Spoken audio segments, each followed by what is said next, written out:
Did you know there was a mission where 4 American soldiers were dropped into hostile mountains, surrounded by enemies, cut off from help? By sunrise, the mountains were filled with gunfire, helicopters were falling from the sky, and only one man would walk out alive. This isn't a movie. This isn't a legend. This is Operation Red Wings, one of the deadliest and most painful missions in modern U.S. military history. It was June 2005 in eastern Afghanistan, in the mountains of Kunar province, a place soldiers called Taliban country. Steep cliffs, thick forests, and villages hidden in the valleys.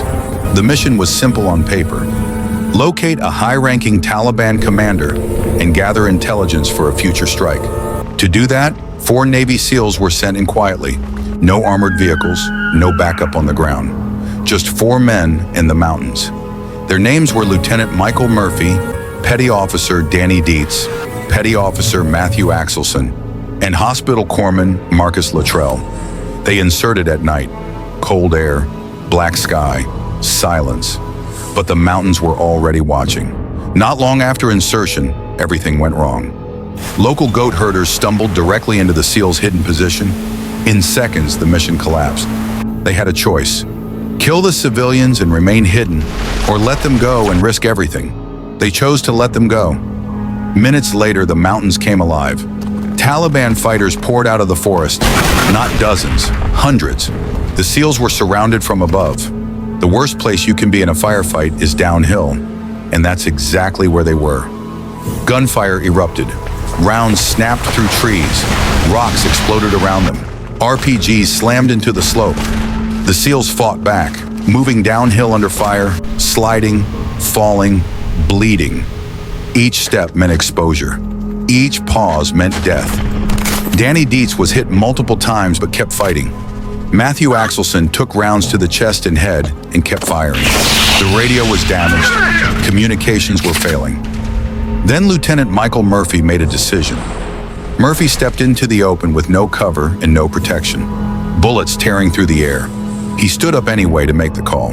He calmly radioed headquarters to request help. Witnesses later said he never raised his voice. He finished the call. Then he was shot and killed. The rescue was on the way, but the mountain wasn't finished. A Chinook helicopter carrying SEAL reinforcements rushed in. As it approached the ridge, an RPG fired from the mountainside. Direct hit. The helicopter exploded in midair and crashed in flames. 16 Americans were killed instantly. It was the largest single loss of U.S. Special Forces in one moment during the entire war. The mission had turned into a catastrophe. The firefight continued. One by one, the SEALs fell until only Marcus Luttrell remained. Shot, bleeding, broken, he slid down the mountain and lost consciousness. Taliban fighters searched for him but never found him. A local Afghan villager discovered Luttrell and made a choice that could cost his life. He hid him, protected him, and sent word to U.S. forces. Days later, Marcus Luttrell was rescued. He was the only survivor. Operation Red Wings was labeled a failure on paper, but its cost changed everything. 19 Americans were killed, 4 SEALs lost in combat, 16 more in the rescue helicopter. Michael Murphy was posthumously awarded the Medal of Honor, not for killing enemies, but for standing up under fire so his men might live. They didn't conquer the mountains. They didn't win a battle. They kept fighting anyway, because sometimes survival is the only victory that exists.